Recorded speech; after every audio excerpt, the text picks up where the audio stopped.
आप मिलकर इस देश को विकसित बनाने के लिए कार्य करें। बहुत बहुत धन्यवाद। डॉक्टर के लक्ष्मण। धन्यवाद सभापति महोदय। सभापति महोदय, राष्ट्रपति अभिभाषण पर धन्यवाद प्रस्ताव पर समर्थन के लिए मैं खड़ा हूं।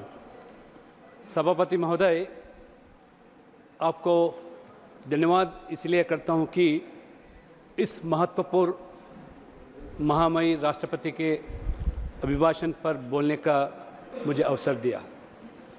राष्ट्रपति अभिभाषण एक ऐतिहासिक और महत्वपूर्ण इसलिए है कि मोदी जी सरकार का 10 साल का एक अद्भुत कार्यों का विवरण ही नहीं, बल्कि आने वाले स्वर्णीय काल विकसित भारत का संकल्प का भी उल्लेख किया गया। सभापति जी, 2024 चुनाव जो है, ये प्रक्रिया इतने महत्वपूर्ण है कि लोकसभा चुनाव के साथ 4 राज्यों का भी चुनाव हुआ था। Bharat being one of the oldest democratic countries in the world, I feel proud that Bharat is the mother of democracy. ये तीसरी बार 6 दशकों के बाद मोदी जी सरकार को जनादेश प्राप्त हुआ।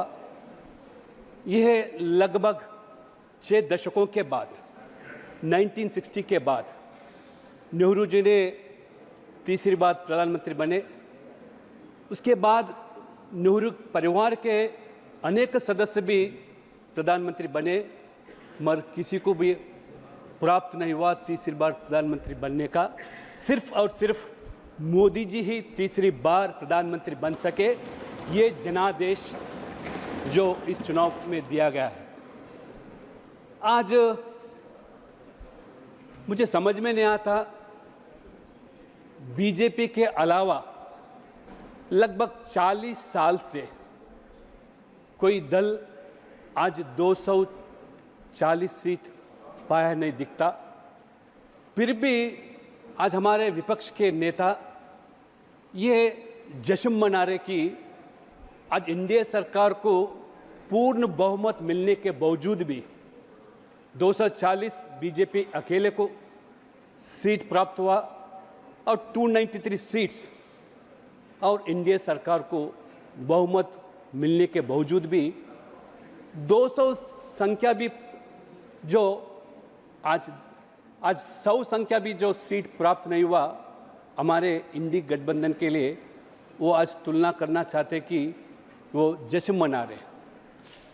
मैं आपके माध्यम से मैं बताना चाहता हूँ सभापति महोदय, जो आज 240 सीट पूरा इंडी गठबंधन मिलाने के बावजूद भी 233 ही बनता, मगर ये हमारे विपक्ष के नेता बार बार बता रहे कि आप हार गए इस चुनाव में, इसलिए कि आप 400 पार जो नारा दिए वो प्राप्त नहीं हुआ।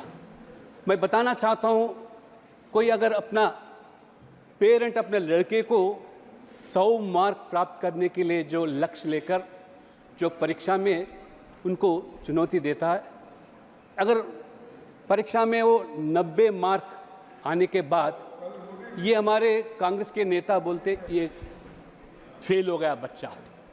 दूसरी ओर और एक लड़का 100 मार्क के लिए परीक्षा में वो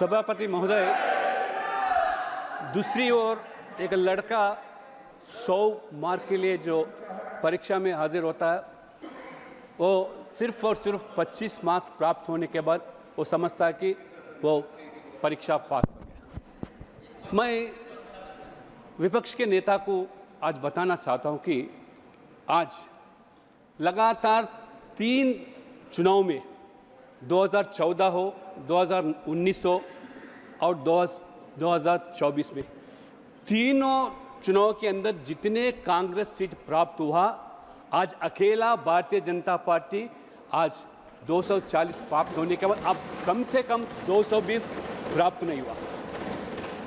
एक अगर बच्चा एक बार फेल हो गया तो समझ सकते हैं सप्लीमेंट्री एग्जाम में उसको बिठा सकते हैं, मगर 3 बार कांग्रेस नेता के नेतृत्व में लगातार कंसेक्यूटिव 3 टाइम्स फेल होना, ये कांग्रेस से संभव हुआ, आपके कांग्रेस के नेता से ही संभव हुआ।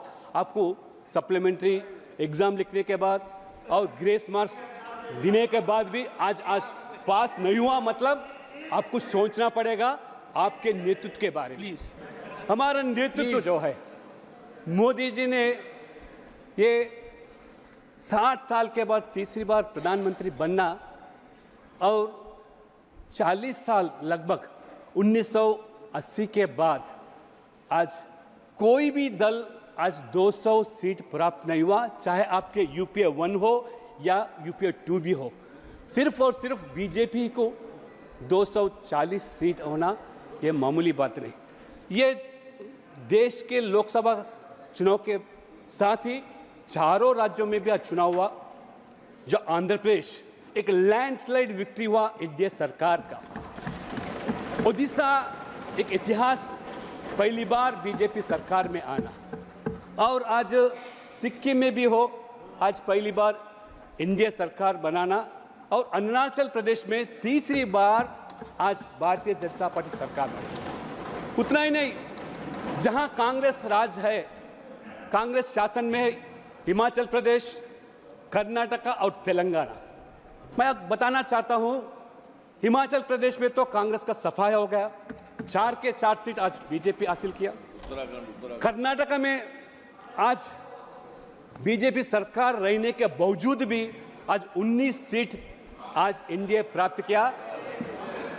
कर्नाटक में कांग्रेस सरकार रहने के बावजूद भी आज एनडीए 19 सीट प्राप्त किया और सिर्फ 9 सीट। तेलंगाना में, जहां मैं वहां से आता हूं, तेलंगाना में आपके सरकार बन के 5 महीने भी नहीं हुआ, जो गारंटी के नाम पर लोगों को गुमराह कर किस तरह आज लोग तड़प रहे, आज बदलाव चाह रहे। तेलंगाना में भी विकल्प के रूप में बीजेपी की ओर देख रहे। आज तेलंगाना में 8 सीट प्राप्त होने के बाद 35% वोट हासिल करना यह बीजेपी के संभव है। मैं विश्वास जताता हूं सभापति महोदय, जब भी तेलंगाना में चुनाव हुआ जरूर डबल इंजन सरकार बनने का मैं आपको पूरा विश्वास दिलाता हूं। उत्तराखंड में भी जिस तरह आज भारतीय जनता पार्टी पूरे के पूरे सीट हासिल किया, इसलिए मैं बार बार चुनाव के समय में मैं तेलंगाना के अलावा कई राज्यों में भी मेरा प्रवास हुआ। जहां भी देखो कांग्रेस का 2 ही नारा था, संविधान और उसके बाद आरक्षण का मुद्दा। मैं पूछना चाहता हूं आरक्षण के बारे में, आज कांग्रेस का कोई नैतिक हक नहीं है आज बात करने का। मोदी जी सरकार आरक्षण के बारे में सिर्फ 10 साल के अंदर कोई आरक्षण घटा नहीं, बदला, और आज मोदी जी ने SC, ST, OBC के अलावा आज 33% महिलाओं के लिए आरक्षण दिया गया। ये मोदी जी सरकार, जो असंभव मानते थे आप, संभव करके दिखाया। आप 10 साल में यूपीए में रहने के बाद भी नहीं दिया, ये अलग आरक्षण दिया गया। उतना ही नहीं, SC, ST, OBC के अलावा सवर्णों के लिए, जो गरीब परिवार के थे, उनके आर्थिक रूप से उनको भी अलग आरक्षण दिया। उसके अलावा और 10% EWS को दिया गया।